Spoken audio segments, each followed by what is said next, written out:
श्रीमते रामानुजाय नमः।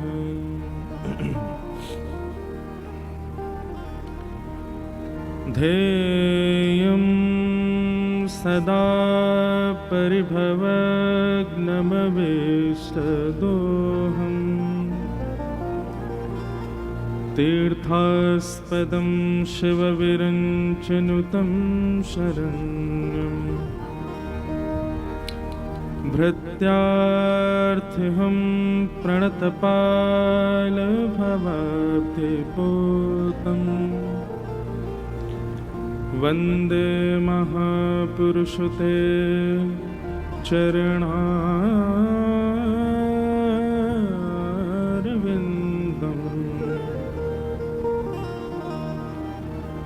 अस्ति स्वस्तरुणीकराग्रविगलत् कल्पप्रसूनाप्लुतम् वस्तु प्रस्तुतवेणुनादलहरी निर्वाणनिर्व्याकुलम् स्रस्तनिबद्धने विविलसद् गोपीसहस्राव्रतम्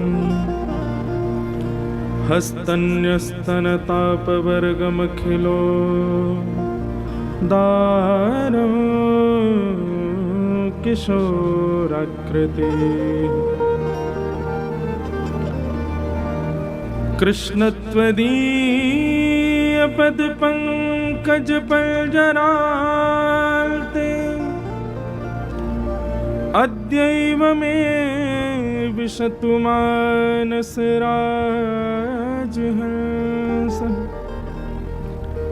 प्राणप्रयाण समये कफवातपित्ते कण्ठावरोधनविधौ स्मरणं कुतस्ते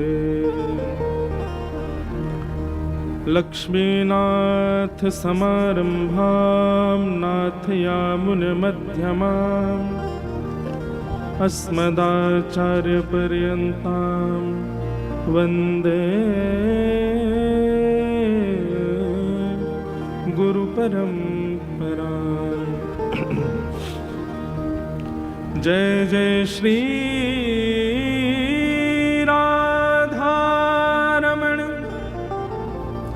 जय जय नवल किशोर जय गोपी चितचोर प्रभु जय जय माखन चोर जय गोपी चितचोर प्रभु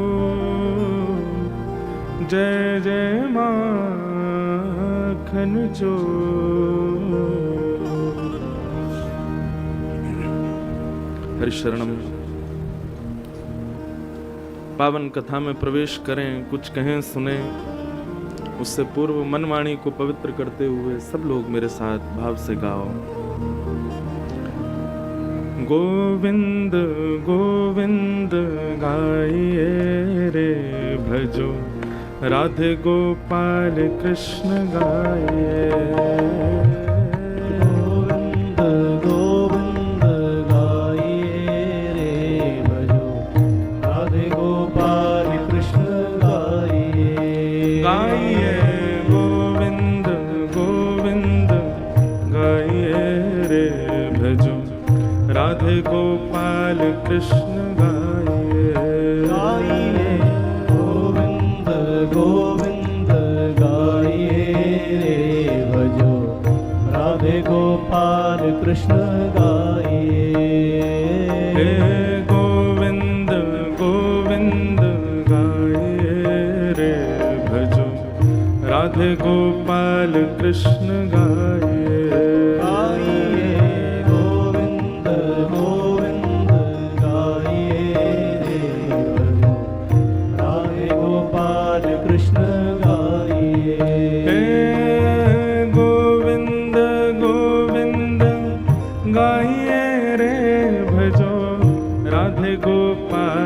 कृष्ण गाइए रे।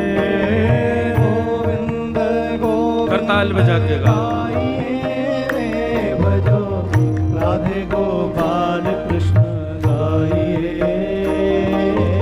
गोविंद गोविंद गाइए रे भजो राधे गोपाल कृष्ण गाइए रे। गोविंद गोविंद गाइए रे भजो राधे गोपाल कृष्ण गाइए। हे मुरली मनोहर गाइए रे भजो राधे गोपाल कृष्ण गाइए रे। मुरली मनोहर गाइए रे भजो राधे गोपाल कृष्ण गाइए। हे द्वारिका के नाथ कृष्ण गाइए रे भजो पूरी जगन्नाथ कृष्ण गाइए रे। द्वारका के नाथ कृष्ण गाइए रे भजो पुरी जगन्नाथ कृष्ण गाइए। हे राधा रमण लाल कृष्ण गाइए रे भजो राधा वल्लभ लाल कृष्ण गाइए रे। राधा भाव से लाल कृष्ण गाइए रे भजो राधा वल्लभ लाल कृष्ण गाइए। हे द्वारिका के नाथ कृष्ण गाइए रे भजो गिरधर गोपाल कृष्ण गाइए रे। द्वारका के नाथ कृष्ण गाइए रे भजो गिरधर गोपाल कृष्ण गाइए। भाव से हे गोविंद गोविंद गाइए रे भजो राधे गोपाल कृष्ण गाइए। हे गोविंद गोविंद गाइए रे भजो राधे गोपाल कृष्ण गाइए। गाइए गोविंद गोविंद गाइए रे भजो राधे गोपाल कृष्ण गाइए। गोविंद गोविंद गाइए रे भजो राधे गोपाल। श्री राधा रमण लाल की।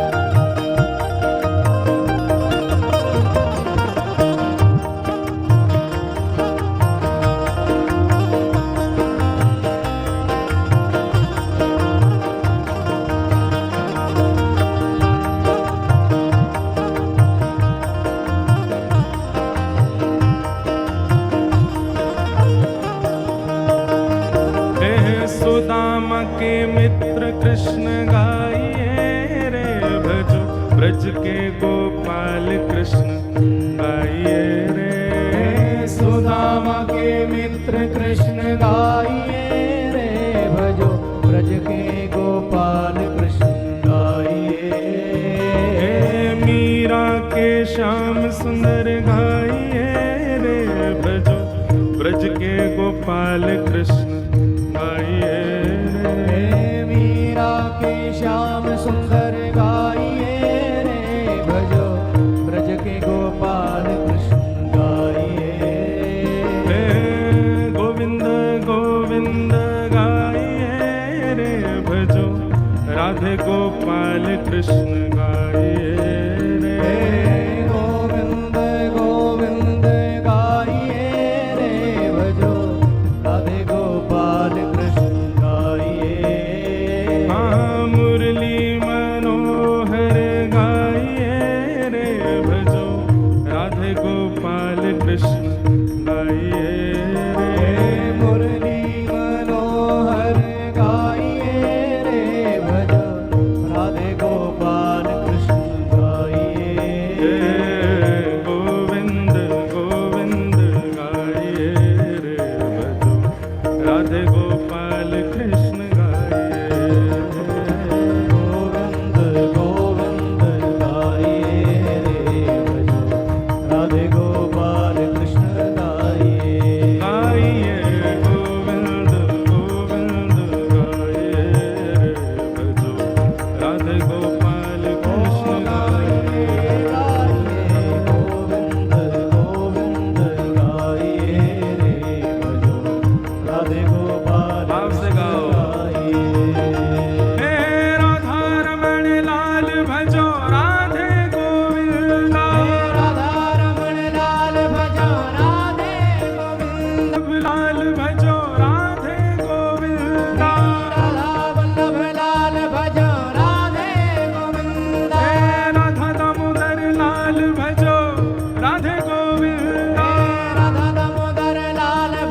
भजो राधे गोविंद राधे गोविंद भजो राधे गोविंद राधे गोविंद भजो राधे गोविंद कुंज बिहारी लाल भजो राधे गोविंद कुंज बिहारी लाल भजो राधे गोविंद।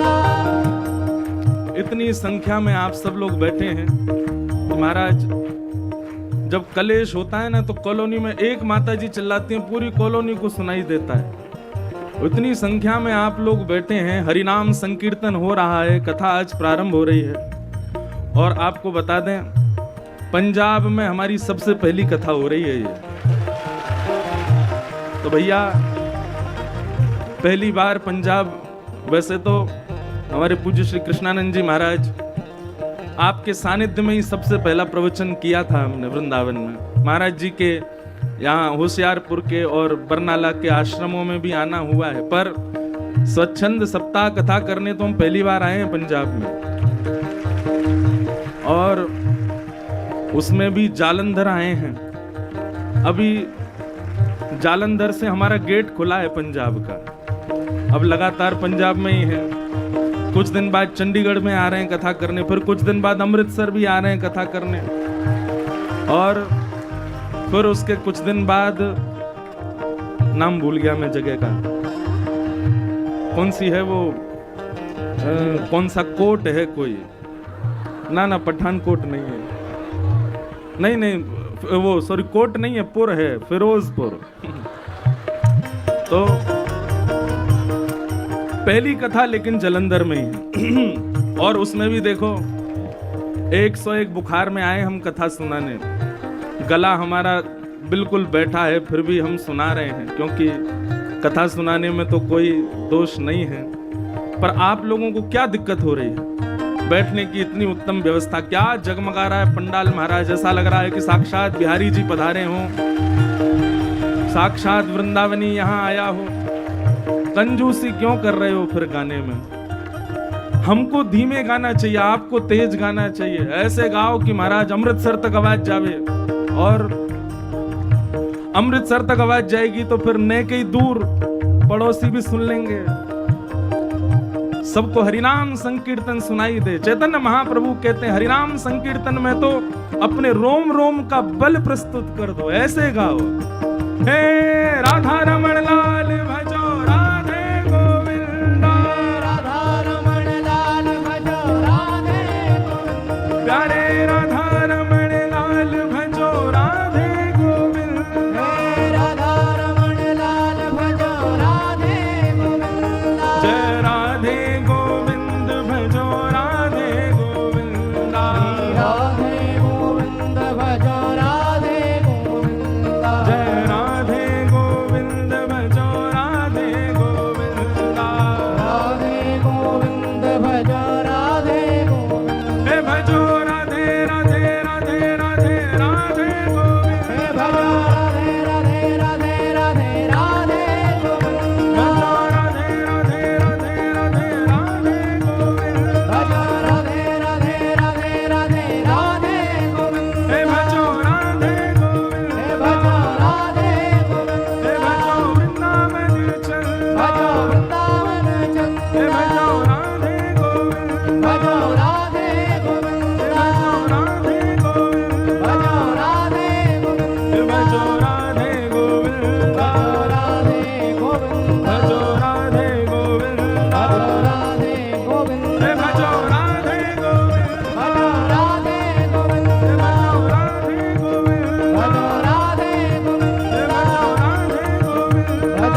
वृंदावन बिहारी लाल की जय। श्री राधा रमण लाल की जय। श्री राधा वल्लभ लाल की जय। जय ने की जोर से बोलो, बोलो भागवत महापुराण की जय। सब संतन की जय। सब भक्तन की जय। सब विप्रन की जय। सद्गुरुदेव भगवान की जय। वृंदावन धाम की जय। 84 कोस ब्रजमंडल धाम की जय। गिरिराज धरण की जय। श्याम सुंदर श्री यमुने महारानी की जय। जगत जननी जगत पावनी जगत वंदनी श्री गौ माता की जय। भारत माता की जय। जय जय श्री राधे द्वारिकाधीश की जय। वृषभानु दुलारी की जय। वृषभानु के जमाई की जय। जो ना बोल रहे हो है वही मैं दे। जय जय श्री राधे। परम मंगल में परात प्रखलेश्वर अकारण करुणा वरुणालय भक्तवान शाकल्पतरु तड़ित्वित विनिंदित पीतांबरधारी श्री बाल कृष्ण लाल की वांगमयी शब्दमयी वाणीमयी प्रतिमूर्ति हम आप सबके मध्य में विराजमान श्रीमद् भागवत महापुराण को बारंबार प्रणाम। मंच पर विराजमान संत वृंद भगवत वृंद एवं समस्त विप्रवृंद, परम पूजनीय प्रातः वंद्य गौर श्री स्वामी श्री कृष्णानंद जी महाराज, समस्त वैष्णव भक्त वृंद एवं विप्रवृंद, समस्त हमारे गंधर्वजन और आप सभी श्रोता भाई बंधु मातृशक्ति बालक मित्र सखा, पंजाब निवासी जलंधर निवासी आसपास के क्षेत्रों से आए हुए समस्त वैष्णवों को बहुत बहुत जय श्री कृष्ण, जय सिया राम, जय श्रीमन नारायण, जय जय श्री राधे।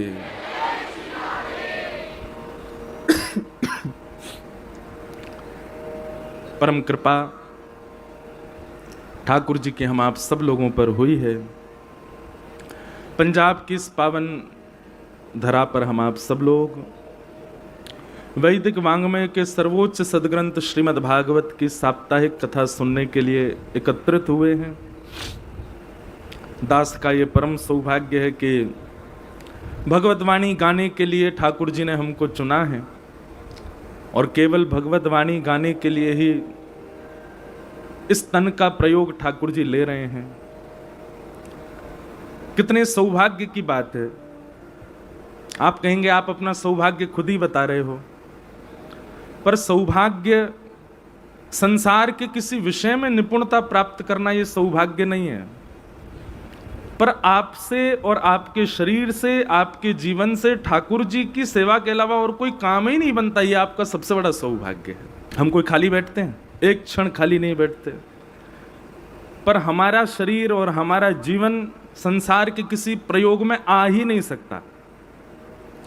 अगर आप चाहें कि महाराज जी को किसी कंपनी का CEO बना दो तो कंपनी ठप हो जाएगी। अगर आप चाहो कि हमें किसी स्कूल का प्रिंसिपल बना दो तो हो सकता है बच्चे सारे फेल हो जाएं। अगर आप चाहो कि हमें कोई किसी क्षेत्र अन्य क्षेत्र में आप हमको वहाँ का मुखिया बना दो, हमसे नहीं बन पाएगा वो काम, क्योंकि ये तन, ये नेत्र, ये नासिका, ये जिह्वा, ये कान, ये समस्त इंद्रियां और प्राण अब केवल कृष्ण के हो चुके हैं। अब कृष्ण के अलावा हम कुछ नहीं कर सकते। कथा मात्रैक जीवनम। अच्छा, ये भी आपके चाहने से नहीं होगा। कोई ये बात सुनकर के सोचे कि मैं भी ऐसा ही हो जाऊं, आपके चाहने से नहीं होगा। ये ठाकुर जी अनुग्रह करते हैं, ठाकुर जी कृपा करते हैं, तभी जाकर के कोई सर्वांगीण भाव से उनका सेवक बन पाता है। तो हम पर बहुत बड़ी कृपा है ठाकुर जी की कि हमको ठाकुर जी ने अपनी सेवा के लिए चुन रखा है। और कैसी आनंद की बात है, दुनिया के लोगों को ठाकुर जी के लिए समय निकालना पड़ता है। पर हमारा जीवन ऐसा बन गया है कि हमको दुनिया के लिए समय निकालना पड़ता है, बाकी पूरे दिन ठाकुर जी में ही लगे रहे। आज ये पंजाब की कथा प्रारंभ हो रही है, प्रथम कथा हमारी पंजाब में। जालंधर केस हमारे सब भाई बंधु वैष्णव भक्त वृंदों का बहुत दिनों से मन था। जालंधर कथा करीब 2 वर्षों से चर्चा में तो थी कि कब होगी कब होगी कब होगी। अब जाकर के ये शुभ घड़ी आई और अब जाकर के ठाकुर जी ने ये सौभाग्य प्रदान किया दास को कि हम यहाँ कथा सुनाने आए हैं। पंजाब की ये भूमि सामान्य नहीं है, साधारण नहीं है। भगवान की बहन पांचाली यानी कि द्रौपदी, जो कि श्रीमद् महाभारत में सबसे प्रिय है ठाकुर जी को, द्रौपदी। इसीलिए भागवत में कहते हैं कि द्रौपदी को भगवान ने अपना नाम दे दिया, निरीक्ष कृष्णाप कृतम गुरु सुतम बाम स्वभावा कृपया नाम च। द्रौपदी को भगवान ने अपना नाम प्रदान किया, कृष्णा। इसीलिए हम कथाओं में कहा करते हैं कि भगवान का नाम उच्चारण करना है तो कृष्ण बोलो, कृष्ण। और यदि द्रौपदी का उच्चारण करना है तो कृष्णा बोलो, अकार आ की मात्रा लगाओ। संपूर्ण महाभारत के पात्रों में सबसे प्रिय है भगवान को कौन? द्रौपदी। ऐसा ये पावन पंजाब, जहां ये गुरुओं की भूमि है, ये वीरों की भूमि है, भक्तों की भूमि है, श्रेष्ठ जनों की भूमि है।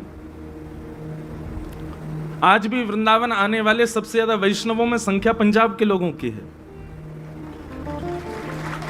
अच्छा, पंजाब के लोग हर चीज में आगे हैं, भक्ति में आगे, बिजनेस में आगे, एक्टिंग में आगे, गायकी में आगे। हमारे देश के लिए जो जवान हमारी सीमा पर रक्षा करते हैं देश की, उन सैनिकों में भी पंजाबी सबसे आगे। और जब सब में आगे तो फिर खान पान में भी आगे, और खान पान में भी कभी कभी थोड़ा उल्टा सीधा भी खाने में भी आगे। पंजाब में केवल एक सुधार करने की जरूरत है, बस यहाँ के लोग खान पान थोड़ा सा अपना, कुछ लोग थोड़ा उसको शुद्ध कर लें, नहीं तो पंजाब में कोई कमी है ही नहीं। यहाँ तो सब मंगल ही मंगल है, सब अच्छा है। आप ये मत सोचना हम पंजाब आए इसलिए पंजाब की बड़ाई कर रहे हैं। वैसे बात तो ये भी है, हम आए हैं तो बड़ाई तो करेंगे, पर जहां भी जाते हैं वहां का कुछ विशेष गुण तो बताया ही जाता है, उसमें कोई आडंबर वाली बात नहीं, कोई छुप छुपाओ नहीं। पंजाब हर चीज में आगे है। गायकी यहाँ जैसे गायक नहीं है महाराज, ऐसे ऐसे गाने गाते हैं, ऐसे ऐसे, चाहे वो क्लासिकल हो, चाहे वो गजल हो, चाहे वो सूफी हो, चाहे वो किसी भी चीज में हो, चाहे वो भजन हो, गुरुवाणी हो, सब चीज में आगे पंजाब के लोग। और सुंदर तो यहाँ के लोग होते ही हैं, यहाँ के पानी में ही सुंदरता है, सुंदर ही लगते हैं। हमारे वृंदावन के तो दूर से ही देख के पहचान जाते हैं लोग पंजाब के, क्यों गोरे गोरे दिख रहे हैं तो पंजाब के ही हैं।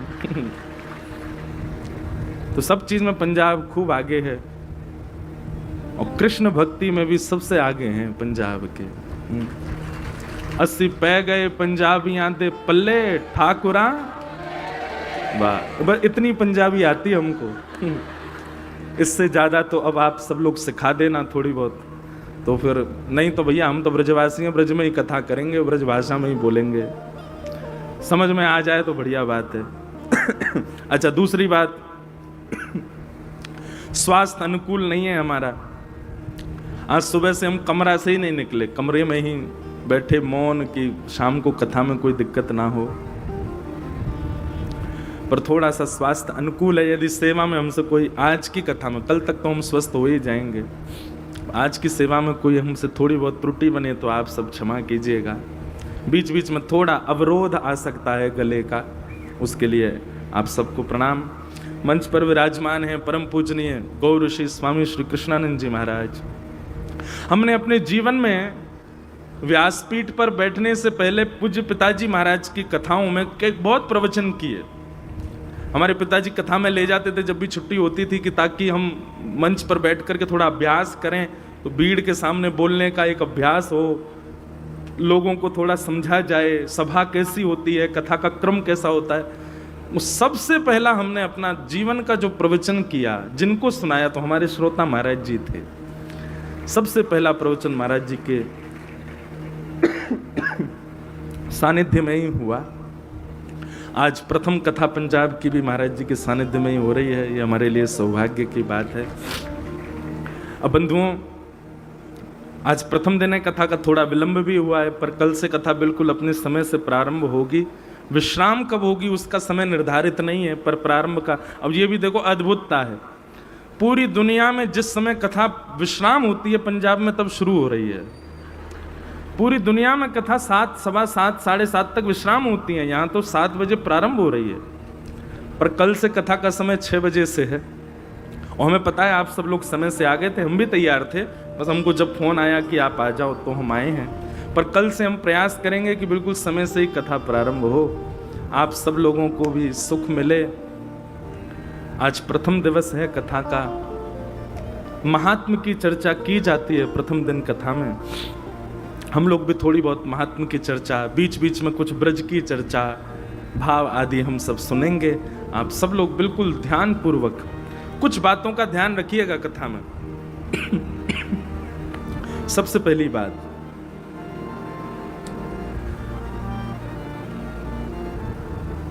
श्रद्धा।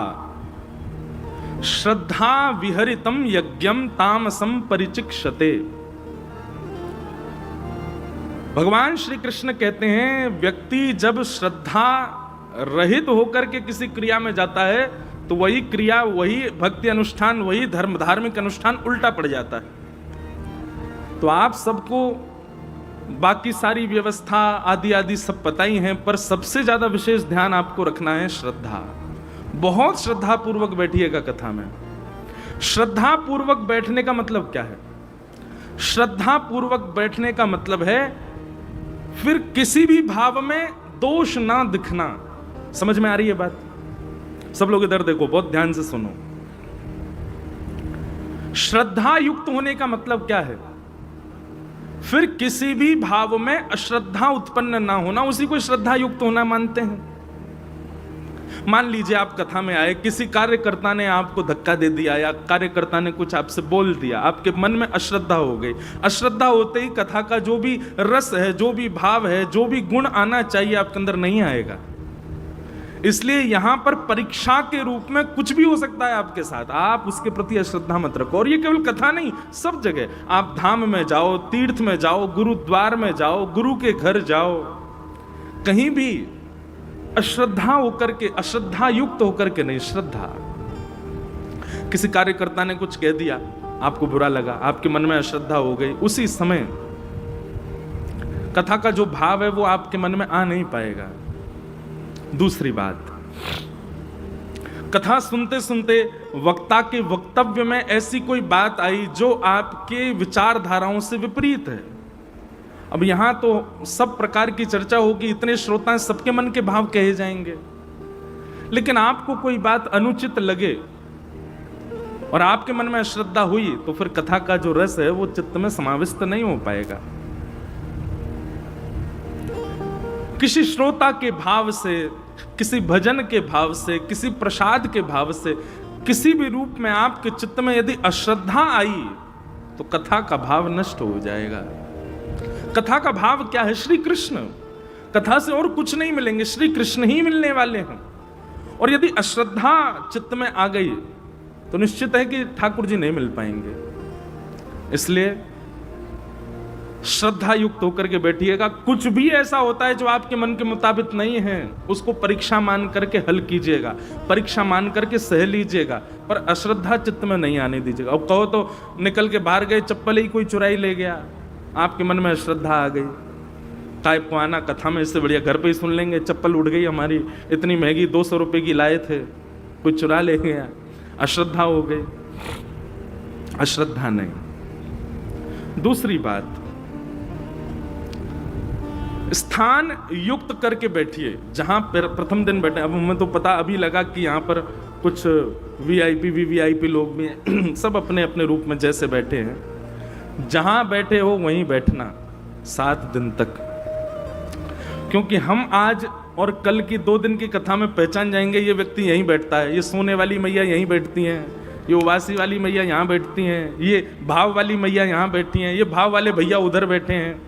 हम आज कल में पहचान जाएंगे तो फिर उन्हीं के, अब जो सोने वाले उवासी लेने वाले उनकी तरफ हमारी दृष्टि कम ही जाएगी। फिर अब पता चली कि जहाँ भाव वाले भैया बैठे थे वहाँ सोने वाली मैया बैठ गई कल, तो फिर भाव में बहुत जल्दी हमारे तो भूचाल आ जाता है।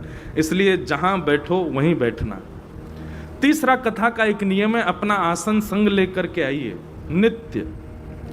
जैसे संत महापुरुष अपना आसन संग लेकर के चलते हैं, ऐसे श्रोताओं को भी अपना आसन संग लेकर के चलना चाहिए और उसी आसन पर बैठ के ही कथा सुनो।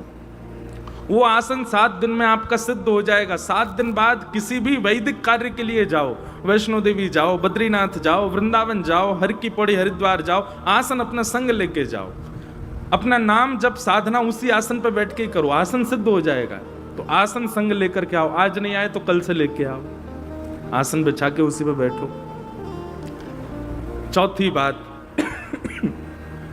कथा के बीच में किसी भी प्रकार से अपने मन को इधर उधर भटकने मत दो। कोई आ रहा है, कोई जा रहा है, उसको आने जाने दो, आप उसकी तरफ मत देखो। आप अपना ध्यान केंद्रित, सावधान तय श्रृणु, बिल्कुल सावधानी से कथा सुनो।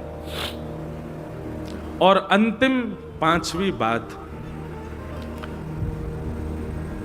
हम सबके पास एक आधुनिक यंत्र है जिसका नाम क्या है? कर्ण पिशाचनी, कान की पिशाचनी सबके पास है। ये यंत्र यदि कथा के प्रयोग में आता है, कथा सुनने के लिए आता है, संत जनों की वाणी सुनने के लिए आता है, तो ये साक्षात नारद जी हैं हमारे साथ में। लेकिन इसका प्रयोग केवल फालतू की चीजों के लिए, तो ये कर्ण पिशाचनी, इसको जितना हो सके फ्लाइट मोड पर ही रखिएगा। जिस प्रकार हवाई जहाज में बैठने से पहले कह देते हैं कि अपना फोन फ्लाइट मोड पर कर लो, नहीं तो तकनीकी खराबी आ सकती है, ठीक वैसे ही कथा भी एक हवाई जहाज है, यहाँ पर भी फ्लाइट मोड में ही रखिएगा अपना फोन, नहीं तो हमारे नहीं आपके चित्त में तकनीकी खराबी आ सकती है। हो सकता है कथा सुनने में आपसे कोई दोष बन जाए, इसलिए इनको शांत रख के बैठिएगा। बाकी भैया कुछ नियम करो चाहे मत करो, पर कथा में आओ, रोज सुनो, है ना। आइए हम लोग आज प्रथम दिवस की कथा में प्रवेश करते हैं। बोलो वृंदावन बिहारी लाल की जय, श्री राधा रमण लाल की जय, जय जय श्री राधे। सच्चिदानंद रूपाय विश्वोत्पत्त्यादि हेतवे तापत्रय विनाशाय श्री कृष्णाय वयं नुमः। महात्म, महात्म का मतलब क्या होता है? महत्व। कथा का महत्व हमको यहां बताया जा रहा है। क्यों सुनी जाती है भागवत की कथा? क्या अभिप्राय कथा सुनने का? आप सब लोग जानते हैं अभिप्राय, परंतु हम एक बात बहुत स्पष्ट कर दें पहले ही दिन। श्रीमद् भागवत की कथा सुनने के पीछे यदि आपने सांसारिक विषयों को रखा है, कथा सुनने के पीछे आप सबके मन में यह भावना है कि कथा सुनने से हमको ये प्राप्त होगा, कथा सुनने से घर में शांति हो जाएगी, कथा सुनने से हमारे रुके हुए काम चालू हो जाएंगे, कथा सुनने से हमारे आदि आदि जो भी सांसारिक भाव हैं, इन सब की पूर्णता यदि आप अपने मन में रख के बैठे हो तो आपके वो कार्य निश्चित ही पूर्ण होंगे। परंतु ये उद्देश्य नहीं है भागवत जी का। जैसे जल का मूल काम क्या है? आपकी प्यास बुझाना, आपको शीतलता देना, पर उस जल से और भी कुछ किया जाता है। क्या? स्नान करके तन का मैल भी मिटाया जाता है, उस जल से दूषित स्थान को स्वच्छ किया जाता है, उस जल से कहीं अग्नि प्रज्वलित हो गई हो तो बुझाया जाता है, उस जल से कई कई क्रियाएं की जाती हैं, पर मूल काम क्या है उस जल का? आपकी प्यास को बुझाना, आपको शीतलता प्रदान करना। ऐसे ही श्रीमद् भागवत से आपके रुके हुए काम बन जाएंगे, आपके घर के जो कलेश हैं शांत हो जाएंगे, आपको मुक्ति मिल जाएगी, आपके जीवन में बहुत कुछ जो जो आप सोच के बैठे हो सब होगा। पितृ मुक्त हो जाएंगे, पितृ शांति हो जाएगी, पितृदोष नाश हो जाएगा, आदि आदि जो भी आप पर ये मूल उद्देश्य नहीं है भागवत जी का। भागवत जी का मूल उद्देश्य क्या है? कृष्ण प्राप्ति करम शश्वत साधनम तद्वदाधुना। यहां पर सौनकादि ऋषियों ने प्रश्न किया कि भगवत प्राप्ति का सर्वश्रेष्ठ साधन क्या है? तब सूत जी महाराज कहते हैं कि कृष्ण प्राप्ति का इस कलिकाल में सर्वश्रेष्ठ साधन यदि कोई है तो श्रीमद् भागवती वार्ता, भागवत की कथा। समझ में आई बात? मूल उद्देश्य केवल और केवल राधा माधव की प्राप्ति है। कथा का आश्रय आपने अन्य अन्य साधनों के लिए क्या निश्चित पूर्ण होंगे, पर कथा का आपने आश्रय केवल कृष्ण प्राप्ति के लिए किया तो आप 7 वर्ष 7 दिन, बहुत दूर की बात है, 7 मिनट में आपको अपने चित्त में ही श्री ठाकुर जी का अनुभव होने लग जाएगा। ऐसे श्रीमद् भागवत की अनुकंपा है। भागवत जी क्षण भर में ठाकुर जी का अनुभव करा देते हैं। हम तो अपनी कथा में कहते हैं भागवत जी नहीं होती तो मीराबाई भी हमको प्राप्त नहीं होती, गोस्वामी सूरदास जी, गोस्वामी तुलसीदास जी, ये आदि आदि जितने भी हमारे रसिक जन हैं, इन सबको हमको प्रदान करने वाली श्रीमद् भागवत की कथा है। मतलब उन सबके चित्त में जब कृष्ण भक्ति प्रकट हुई तभी तो वो हमको सूरदास के रूप में मिले, तभी तो मीराबाई के रूप में मिली। और उन सबके चित्त में भक्ति प्रकट की किसने? भागवत की कथा ने। इसलिए भैया भागवत से आप और कोई उद्देश्य रखो चाहे मत रखो, पर हमारी कही मानो तो भागवत जी से केवल एक ही उद्देश्य रखो, हमें श्री कृष्ण प्राप्त हो। श्री कृष्ण प्राप्त होने का मतलब आप क्या समझते हैं? वंशी बजाते त्रिभंग लली ठाकुर जी चलते भाई आके आपके बगल में बैठ जाएंगे? नहीं। सदैव याद रखना, कृष्ण प्राप्ति का मतलब प्रत्यक्ष कृष्ण नहीं है। कृष्ण प्राप्ति का मतलब कृष्ण अनुभूतियां हैं, फिर अनुभव होता है। आप चलते हुए मार्ग में भी किसी आकृति को देखोगे तो वो आकृति भी कृष्ण जैसी दिखेगी। आप किसी व्यक्ति विशेष को भी देखोगे तो उस व्यक्ति में भी आपको कृष्ण स्वरूप दिखेगा। आप जहां जाओगे यत्र तत्र सर्वत्र जित देखूं उदित श्याममयी है, ये है कृष्ण प्राप्ति। मीरा चरित्र कभी सुनिएगा। मीराबाई को ठाकुर जी मिल नहीं गए, पर मीराबाई को अनुभव होता था, अनुभूतियां होती थीं। तमाल वृक्ष को देखती तो दूर से देख करके घूंघट कर लेती मीराबाई। क्यों? कोई पूछता ये घूंघट क्यों किया? बोले श्याम सुंदर खड़े हैं सामने। अब दूसरे को तो वो वृक्ष दिख रहा है, पर मीराबाई को साक्षात श्री कृष्ण दिख रहे हैं। तो कृष्ण प्राप्ति का मतलब प्रत्यक्ष ठाकुर जी आपके सामने खड़े हो नहीं, अनुभव होगा। अनुभूति के रूप में श्री कृष्ण मिलेंगे। अनुभूति, और ऐसी अनुभूतियां कथा सुनने के बाद में होने लगेंगी आपको। फिर बादल की आकृति में भी लगेगा कि ये तो वंशी है। हवाई जहाज में उड़ोगे, खिड़की से झांकोगे तो बादल लगेंगे ये तो मोर पंख है। यमुना जी में जाकर के देखोगे तो यमुना जी की आकृति में दिखेगा कि श्याम सुंदर हैं। सूर्य ढलने पर आकाश में दिखने वाली जो ओजस्वी तेजें हैं उनमें भी ऐसा लगेगा श्याम सुंदर हैं।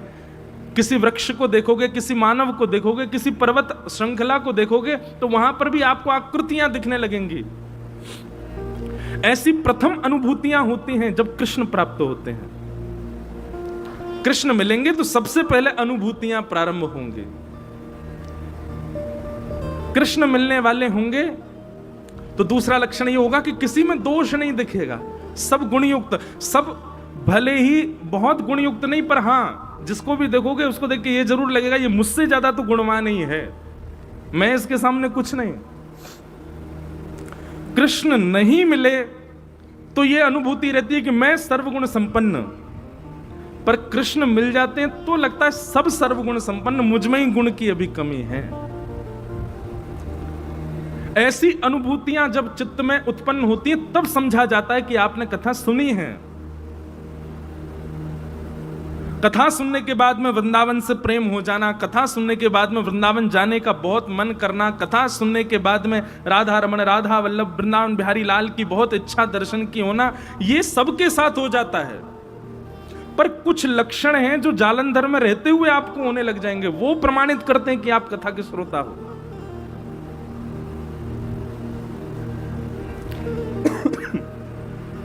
तो भागवत जी का महात्म्य क्या है? कृष्ण प्राप्ति, हमको कृष्ण मिले, हमको कृष्ण की प्राप्ति हो, यह भागवत जी का मूल उद्देश्य है। सच्चिदानंद रूपाय, भगवान के 3 रूप हैं, सत्य, चैतन्य और आनंद। 3 रूप। आप कहोगे महाराज जी जो 24 रूप हैं फिर वो क्या है, दशावतार हैं वो क्या हैं? इन सब के बारे में तो फिर सब दुनिया बोलती है, आप कह रहे हो 3 रूप। ध्यान से सुनना, हर प्राणी के अनेक रूप होते हैं, स्थिति के अनुसार रूप बदलता है हर व्यक्ति। बहुत ध्यान से सुनिए सब लोग, इधर देखो। जैसे अभी मेरा रूप क्या है कि मैं एक व्यास हूं, ये मेरा रूप है। पर यही मैं अपने परिवार में चला जाऊं तो परिवार में मैं व्यास बन के नहीं बैठ सकता। अपनी माता जी के सामने, पिताजी के सामने वहां मैं व्यास नहीं हूं, अपनी बहनों के सामने वहां मैं व्यास नहीं हूं, अपने मित्र के सामने मैं व्यास नहीं हूं। और क्षमा कीजिएगा, यदि कोई व्यक्ति बहुत ऊंची पोस्ट पर पहुंच जाए और उसका मित्र आवे, जैसे मान लीजिए कि वो डीएम बन गया, अब वो हमारा लंगोटिया यार है, संग पढ़ा है, बिल्कुल हमारा घनिष्ठ मित्र, हम उसके दफ्तर पहुंच जाएं और वहां पहुंच करके भी महाराज वो हमसे ये उम्मीद रखता है कि हम उसको सल्यूट ही करें, हम उसके सामने खड़े रहें। सखा का ये स्वरूप नहीं होता। सखा तो कह देगा अच्छा हमारे सामने पढ़ा लिखा, अब हमको ही आंख दिखा रहा है। हर व्यक्ति के रूप अलग अलग होते हैं, प्रोफेशनल अलग होता है, कैजुअल अलग होता है, स्थिति के अनुसार हर व्यक्ति रूप बदलता है। भगवान के 3 ही रूप हैं, या तो वो सत्य हैं, या फिर वो चैतन्य हैं, और या फिर वो आनंद है। वो परब्रह्म हैं तो भी इन 3 रूपों में हैं, और वो नंद नंदन कृष्ण हैं तो भी इन 3 रूपों में हैं, वो ब्रज में हैं तो भी इन 3 रूपों में हैं, वो द्वारिका में हैं तो भी इन 3 रूपों में हैं, सत्य, चैतन्य और आनंद। ये भगवान के 3 रूप हैं। सच्चिदानंद रूपाय, भगवान के 3 रूप। हमारे गुरुदेव एक बात कहते हैं इस विषय में, सत्य, चैतन्य और आनंद। सत्य कौन है?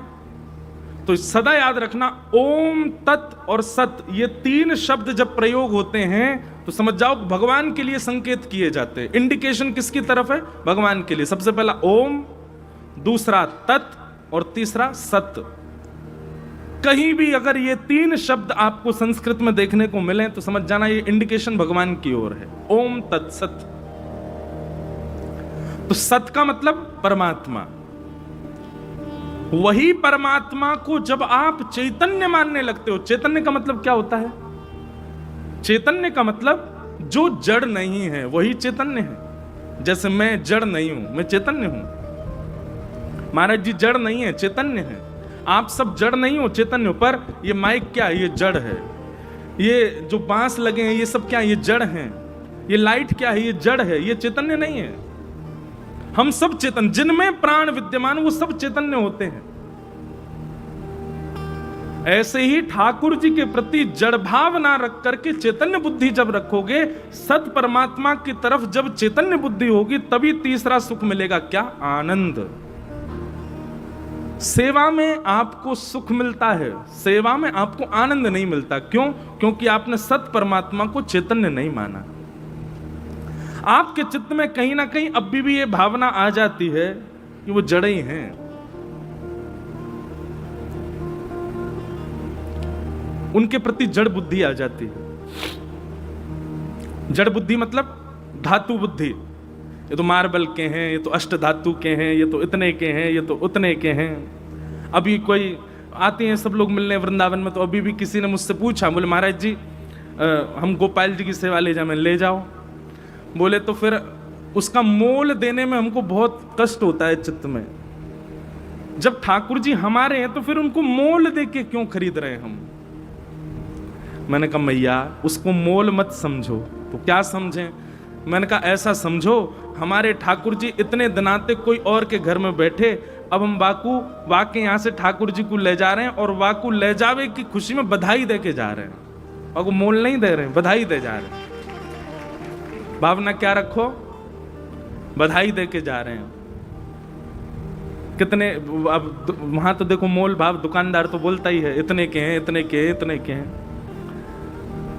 अगर आपके चित्त में वास्तव में ठाकुर जी के प्रति चेतन भाव होगा ना, अब मैं इसका बढ़ावा नहीं दे रहा कि बहुत महंगे लगावे आदि। मेरे को तो बहुत कष्ट हो कि अगर कोई ये कह दे भाई इतने महंगे थोड़ी, गोपाल जी इतने महंगे तो नहीं है, थोड़े कम करो। गोपाल जी सोचते होंगे अच्छा तो को अभी भी महंगो लग रहा हूं मैं, अरे अपनी पूरी संपत्ति लुटा देगो तो भी मुझे खरीदना है पावेगो, और तू यहाँ यूं सोच रहा है कि मैं इतना महंगो। हमारी बुद्धि तो भैया ये कहती है कि सामने वाला व्यक्ति जितनो मोल बता दे वहां से ज्यादा दे करके लेके आओ, और बधाई के रूप में दे के आओ, मोल के रूप में नहीं। और उनको भी यही कहो। हम तो ब्रज में भी जो हमारे सब ठाकुर जी को स्वरूप बनावे, हम तो उनसे भी प्रार्थना करेंगे कि आज के बाद कोई भी आपकी दुकान पे आवे तो वाकू ये बताना ही नहीं है कि ये ठाकुर जी इतने के हैं, ये ठाकुर जी इतने के हैं, बल्कि ऐसा कहो जाए इन ठाकुर जी की बधाई न्योछावर इतनी है, इन ठाकुर जी की बधाई न्योछावर इतनी है, इन ठाकुर जी की बधाई न्योछावर। अब तो सुनो, बधाई न्योछावर दुकानदार बोलेगा तो सामने वाले को भी मन नहीं होगा कम करवाऊं। भाई बधाई है तो जितनी बोले उतनी दे देते हैं।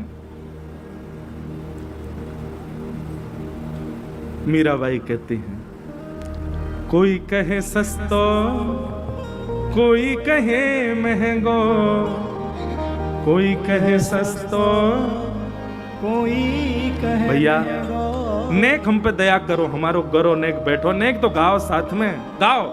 कोई कहे सस्तो, कोई कहे महंगो, कोई कहे सस्तो, कोई कहे महंगो, कोई कहे सस्तो, कोई कहे महंगो, कोई कहे सस्तो, कोई कहे महंगो, कोई कहे सस्तो, कोई कहे महंगो, कोई कहे सस्तो, कोई कहे महंगो, कोई कहे सस्तो, कोई कहे महंगो, कोई कहे सस्तो। मीराबाई कहती है मायरी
कोई कहे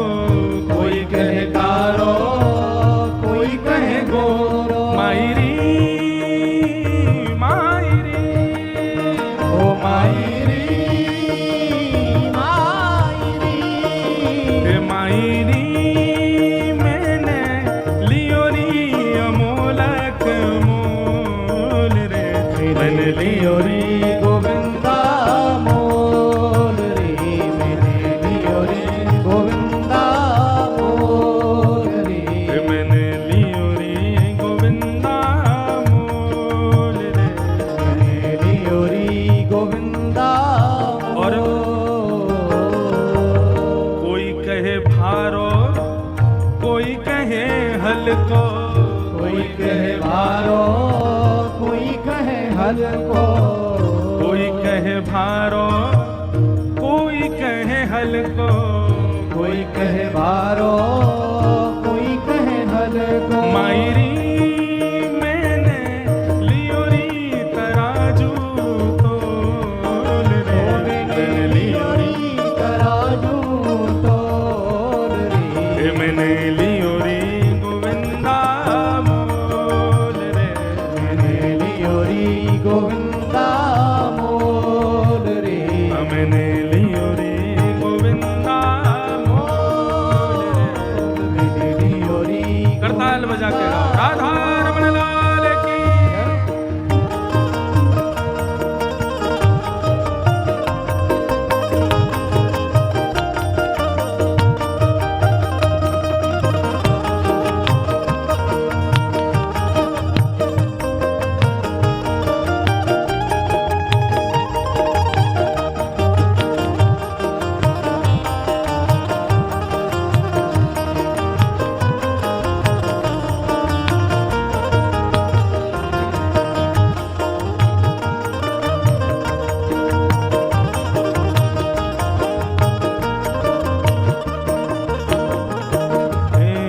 मीरा के प्रभु गिरधर नागर मीरा के प्रभु गिरधर नागर मीरा के प्रभु गिरधर नागर मीरा के प्रभु गिरधर नागर हे गिरधर नागर नटवर नागर गिरधर नागर नटवर नागर हे गिरधर नागर नटवर नागर गिरधर नागर नटवर नागर ओ मीरा के प्रभु गिरधर नागर मीरा के प्रभु गिरधर हे नागर मायरी मायरी ओ मायरी हे मायरी ये तो आवत प्रेम के मोल रे मैंने लियो री गोविंदा मोल रे से आपके हृदय के ठाकुर जी आए वहां भी कुछ दे करके आओ भैया। ब्रजवासीन को चकाचक प्रसन्न रखे करो तो आपके ठाकुर जी अपने आप प्रसन्न रहेंगे। और ठाकुर जी को तो बढ़िया माल छनाए रहे हो, ठाकुर जी को तो बढ़िया आनंद कराए रहे हो, ब्रजवासीन को आनंद नहीं है तो फिर लाला ही दुखी है जाएगा। ठाकुर जी ने क्यों करी माखन चोरी ब्रज में? स्वयं को माखन की आवश्यकता नहीं। 9 लाख गैया है नंद बाबा के यहाँ। ठाकुर जी तो दूध में नहाते हैं, मक्खन को लेप लगा में महाराज। ठाकुर जी के यहाँ घी के कुआं हैं। ठाकुर जी को आवश्यकता नहीं माखन चोरी की। केवल ब्रजवासीन को पवावे के लिए, ब्रजवासीन को आनंद करावे के लिए ठाकुर जी चोरी कर रहे हैं। उन ब्रजवासीन के लिए ठाकुर जी चोर बन गए। और स्वयं तो ठाकुर जी नेके ही पामे चोरी करके। कहा करें? बोले मरकान भोक्षण विभजति सचेन नात्रि भांडम भिनत्ति। बंदरों को, ब्रजवासियों को, सबको खवाते हैं पेट भर भर के। ठाकुर जी को स्वभाव है। तो भैया भगवान सत्य हैं और उन्हीं सत्य को जब तक आप चैतन्य नहीं मानोगे तब तक उनकी सेवा में आपको आनंद नहीं मिल सकता। वे चैतन्य हैं। जिस प्रकार हम आप सब लोगों को गर्मी, सर्दी आदि आदि के भाव लगते हैं, ऐसे ठाकुर जी को भी लगते हैं। हमने एक बार एक बात कही थी कहीं कथा में कि भाई हम अपने ठाकुर जी को जब विदेश ले जाते हैं तो हम क्या करते हैं कि उनकी झांपी जी में, जिसमें ठाकुर जी विराजते हैं, उसको झांपी बोलते हैं, झांपी जी में हम कुछ रुपया रख देते हैं। और मन में विचार करते हैं ठाकुर जी अब 16 घंटा का फ्लाइट है, रास्ता में आपका भोग तो लग नहीं पाएगा, हम आपके पास में कछु लक्ष्मी धर दे रहे हैं और आकाश में कोई गोपी बढ़िया सी लगे तो बात माखन लेके पाए लियो। वैसे ठाकुर जी खरीद के पावे वारे में ते नहीं है, पड़ेगो वहां तो नोट चलेगो नहीं। हाँ भाई, आकाश में चल रहे हैं, रास्ता में कौन गोपी आवे। तो फिर किसी व्यक्ति ने किसी से कहा, बोले ये सब ऐसी बातें हैं व्यास जी अपने मन से बना रहे हैं, वो लक्ष्मीपति हैं, उनको धन की क्या आवश्यकता। ठाकुर जी को धन की आवश्यकता नहीं है, भाव की आवश्यकता है। अगर इस बात को आप कहें कि वो तो लक्ष्मीपति हैं, उनको धन की क्या आवश्यकता, तो फिर वो तो अन्नपति भी हैं, जगन्नाथ हैं, जग के अन्न के नाथ हैं। काय को दौड़ करके जाते हैं कर्माबाई के यहाँ उसके बिना नबी दुबी खिचड़ी पाने के लिए। वो तो अन्न के भी स्वामी। कोई भूख थोड़ी लग रही है ठाकुर जी को कि अगर कर्माबाई की खिचड़ी नहीं खाएंगे तो ठाकुर जी की भूखे मर जाएंगे, ऐसा तो कोई बात नहीं है। ठाकुर जी फिर भी दौड़ करके जाते हैं कर्मा के यहाँ खिचड़ी पाने। सबरी के झूठे बेर क्यों पा रहे हैं? ठाकुर जी को कोई फलों की कमी तो है नहीं। सब भाव की बात है। आपके चित्त में यदि भाव है तो आप भावना यही रखो कि वो चैतन्य है, वो जड़ नहीं है। सच्चिदानंद रूपाय। तो भगवान के 3 रूप हैं, पहला सत्य, दूसरा चैतन्य और तीसरा आनंद। तो सत्य परमात्मा को जब तक चैतन्य नहीं मानोगे तब तक आनंद की प्राप्ति नहीं होगी। नहीं तो आप सेवा कितनी भी करते रहो, आपका मन प्रसन्न रहेगा ही नहीं। जिस दिन आपने चैतन्य मान लिया उसी दिन से आपको आनंद की प्राप्ति होने लग जाएगी। इस प्रकार भागवत जी का महात्म प्रारंभ किया गया। सौनकादि ऋषियों ने सूत जी महाराज से प्रश्न किया कि कलिकाल में भगवत प्राप्ति का कोई साधन बताइए। तब सूत जी महाराज बताते हुए कहते हैं, कालव्याल मुखग्रास त्रास निर्णास हेतवे श्रीमद्भागवतं शास्त्रम कलौकीरेण भाषितं। श्रीमद्भागवतं शास्त्रम कलौकीरेण भाषितं। कालव्याल मुखग्रास। भैया देखो एक बात और सुनो, कथा का समय है 6 बजे से, पर आप में से जो लोग को कथा विश्राम से पहले जाना है वो पीछे ही बैठना, आगे नहीं बैठे, क्योंकि आप बीच में उठे नहीं कि हमारी कथा तो भूल, श्रोताओं की कथा भी जाती है। तो जिनको जाना है उनको जाने से मना नहीं, पर वो फिर पीछे वाली पंक्ति में ही विराजें। आगे से कोई उठेगा तो फिर उसकी कथा भी छूटती है, पीछे वालों की भी छूटती है, हम भी भूल जाते हैं। इसलिए इसका भी कल से ध्यान रखिएगा। जिनको भी जाना है, जिनको ये है कि हमको 8 साढ़े 8 बजे जाना है, 7 साढ़े 7 जाना, वो पीछे बैठो सबसे, ताकि आप जब आए किसी को पता नहीं चला, कब गए ये भी नहीं पता चला। इसके ये हमारी मनगणंत बात नहीं है, भागवत में इसका भी नियम बताया गया है। अवर और प्रवर 2 प्रकार के श्रोता हैं। अवर श्रोता वो हैं जो श्रेष्ठ श्रोता हैं, प्रवर श्रोता वो हैं जो श्रेष्ठ हैं, और अवर श्रोताओं में इनको भी रखा गया। तो अवर श्रोताओं के लिए नियम बताया गया, बोले वो पीछे ही विराजें, क्योंकि इस समय की आप ऐसा नहीं है कि आप लोग सुनना नहीं चाहते, जरूरी आपके घर में कोई काम होगा इसलिए जाना पड़ता है, पर इसके लिए आप पीछे ही बैठो ताकि बीच में उठना ना पड़े। बोलो वृंदावन बिहारी लाल की। तो इस कलिकाल में श्रीमद् भागवत शास्त्र ही एकमात्र ऐसा साधन है जो भगवत प्राप्ति कराने की पूर्ण सामर्थ्य रखता है। बंधुओं,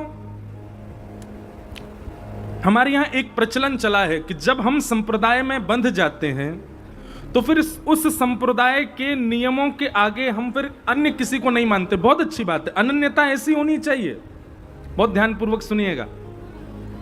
आप रामानंदी संप्रदाय में आ गए, आप हरिवंशी हो गए, आप हरिदासी हो गए, आप गौड़िया वैष्णव हो गए, आप रामानुजी हो गए, आप अपनी गुरु परंपरा में आ गए। अब लोग क्या करते हैं, ऐसा कट्टरपंथी मैंने वृंदावन में बहुत देखा, इसलिए मैं मंच से ही उसका बात कह रहा हूं। अब वो लोग क्या करते हैं कि अपने ग्रंथों के भावों को प्रमाण मानते हैं। अच्छी बात है, आपकी गुरु आज्ञा से जो आपके संप्रदाय के ग्रंथ हैं वो प्रमाण हैं, पर उन प्रमाणों से आप भागवत जी का खंडन कभी नहीं कर सकते। कई लोग इस हद तक चले जाते हैं कि वे भागवत जी का भी खंडन कर देते हैं, भागवत जी की बातों को भी अस्वीकार कर देते हैं। हमारे आचार्य तो ऐसा कह रहे हैं, हमारी आचार्य परंपरा में तो ये बात है, हमारे यहाँ तो ऐसा कहा जा रहा है। बल्कि उसको ऐसे ना कह करके ऐसे कहना चाहिए, भाई देखो नियम तो यही है, प्रमाण तो यही है, शास्त्राज्ञा तो यही कहते हैं, पर हमारे आचार्यों का ऐसा भाव बना और उस भाव के बाद में ये नियम हमारे यहाँ पालन होने लगे। ये भाव अनुचित नहीं है, पर हमारे यहाँ पर ऐसे भाव है, इस प्रकार से कहो। कई लोग उसका बहुत खंडन कर देते हैं, कई लोग उसका बहुत विरोध कर देते हैं। विरोध नहीं करना है। अब मैं प्रमाणित कोई एक आध विषय तो नहीं लूंगा, नहीं तो उससे स्पष्ट हो जाएगा कि कौन से संप्रदाय की बात है, इसलिए कोई संप्रदाय का कोई वो नहीं है। पर हम बस ये कहना चाहते हैं, कभी भी भागवत जी की किसी वार्ता का खंडन कभी मत कीजिएगा। चाहे वो श्री रामानंदाचार्य हों, चाहे वो हमारे श्री रामानुजाचार्य हों, चाहे वो हितरवंश महाप्रभु हों, चाहे स्वामी शेहरदास जी महाराज हों, चाहे श्रीमद वल्लभाचार्य हों, सबने भागवत जी के आश्रयों से ही और भागवत जी की वाणियों से ही अपने अपने मार्गों को चुना। जैसे मान लीजिए भागवत में 10 मार्ग हैं भगवत प्राप्ति के। एक प्रेम मार्ग है, एक साधना मार्ग है, एक नाम जप का मार्ग है, एक भोग सेवा का मार्ग है, आदि आदि मार्ग हैं। एक एक आचार्य ने एक एक मार्ग चुन लिया। किसी आचार्य ने ये मार्ग चुना, अब सबने चुना भागवत से ही है, तो आप भागवत को खंडित नहीं कर सकते। भागवत जी की जो वाणी है वो सिरोधार्य है, वो सिर पर धारण करने योग्य है, उसको कभी खंडित मत कीजिए। स्वयं भगवान कहते हैं कि भागवत जी मेरी ही वाणी है, मेरे ही शब्द हैं, मेरा ही स्वरूप है। अगर कोई भागवत का आश्रय लिए बिना भगवत प्राप्ति करना चाहता है, निश्चित है उसको भगवत प्राप्ति में कोई ना कोई बाधा आएगी। इसलिए भागवत जी को आप सर्वोपरि माना कीजिए। अच्छा, एक बात, एक प्रश्न, भक्ति मार्ग में, साधना मार्ग में सबसे बड़ा पतन का कारण क्या है बताइए? आप जब भक्ति पथ पर चलने लग जाते हैं, कंठी माला पहनने लग जाते हैं, तिलक धारण करने लग जाते हैं, सेवा घर में करने लग जाते हैं, कथा सुनने लग जाते हैं, आप नित्य भक्ति मार्ग का पालन करने लग जाते हैं, उसमें सबसे बड़ी बाधा क्या आती है जिसके कारण भक्ति मार्ग छूट जाता है, भक्ति मार्ग में गिरावट आ जाती है? बताइए सबसे बड़ी बाधा क्या है? क्या? वैष्णव अपराध। निश्चित सबकी अपनी अपनी बात है। वैष्णव अपराध भी बिल्कुल सही उत्तर है, प्रतिष्ठा की इच्छा भी एक सही उत्तर है, और भी जो भी उत्तर हैं आपके, पर इन सब का स्रोत क्या है? ये वैष्णव अपराध करने का हमारे अंदर भाव आ कैसे जाता है? अपनी प्रतिष्ठा मान की इच्छा हमारे चित्त में आ कहां से जाती है? भक्ति मार्ग में एक ऐसा भाव है जिसकी वजह से हमारा पतन होने लग जाता है, और वो भाव है आडंबर। जब भक्ति आडंबर में परिवर्तित हो जाती है, भक्ति दंभ में परिवर्तित हो जाती है। किसमें? दंभ। आपने प्रारंभ तो किया था भक्ति मार्ग से, पर आपकी भक्ति को देख के 4 लोगों ने प्रशंसा कर दी। अब उसके बाद क्या हुआ? वही दंभ होने लगा। दंभ मतलब अब वो वास्तविकता नहीं, अब वो केवल दिखावा मात्र है। आपने क्षणिक भी, एक क्षण के लिए भी दिखावा किया भक्ति मार्ग में, तो दंभ के आते ही वैष्णव अपराध भी आप करने लग जाओगे, नाम के प्रति अपराध भी आपसे बनेगा, धाम के प्रति अपराध भी आपसे बनेगा, लीला के प्रति अपराध भी आपसे बनेगा, और कथा के प्रति अपराध भी आपसे बनेगा। इसलिए आपके चित्त में कोई भी अपराध की भावना, किसी भी प्रकार की मान प्रतिष्ठा की भावना, दोष देखने की भावना, वैष्णव अपराध की भावना चित्त में आ रही है, तो निश्चित ही आपके चित्त में कहीं ना कहीं दंभ है। नई भावना उत्पन्न हो रही तो मत जाइए 2 दिन कथा में, पर दंभ मत करो। दंभ का मतलब यह नहीं होता कि मन नहीं कर रहा कथा, आपका मन नहीं हो रहा कि कथा में नहीं जाना, अभी मन नहीं हो रहा, लेकिन फिर भी आपने ये विचार किया कोई बात नहीं, मन नहीं हो रहा फिर भी चलो, ये दंभ नहीं है। दंभ किसको कहते हैं? मन नहीं हो रहा कथा में जाने का, पर ओहो पड़ोसी भी जा रहा है, वो भी जा रहे हैं, ओ मेरे रिश्तेदार भी आ रहे हैं, वो लोग वहां जाएंगे, और वहां जाकर के जब मुझको नहीं देखेंगे तो उनके मन में आएगा कथा हो रही है, वो नहीं आ रहा। इस भावना से कथा में आना, यही दंभ है। इसी भावना से वृंदावन जाना, गिरिराज जी परिक्रमा करना, तिलक लगाना, कंठी माला पहनना, ये सब इस भावना से कि वो क्या कहेगा, ये दंभ है। हम धोती पहनते हैं, अब धोती पहनने के बाद में अब मन में कई बार घर में कई बच्चे होते हैं, कई परिवार के दूर के रिश्तेदार नातेदार आते हैं, वो लोग कहते हैं अरे घर का ही तो कार्यक्रम है, अब तो आप पैंट पहन लो, अब तो आप ये पहन। मैंने कहा क्यों, ये दम्भ है क्या कि भारी पहन के रखना, घर में नहीं पहनना है? हम तो क्रिकेट खेलने जाते हैं तो भी धोती पहन के जाते हैं, खूब छक्का मारते हैं। एक जगह से हमको इनविटेशन आया, बोले महाराज जी कोई ऐसे लीग होती रहती है ना, तो ऐसी एक लीग हो रही थी, उसमें सारे सेलिब्रिटी वगैरह थे। बोले तो मैंने कहा भैया पहली बात तो हम पे समय नहीं, कथाएं बहुत हैं, दूसरी बात अगर कभी आए भी भविष्य में तो हमारी एक शर्त है, क्या हम धोती में ही खेलेंगे?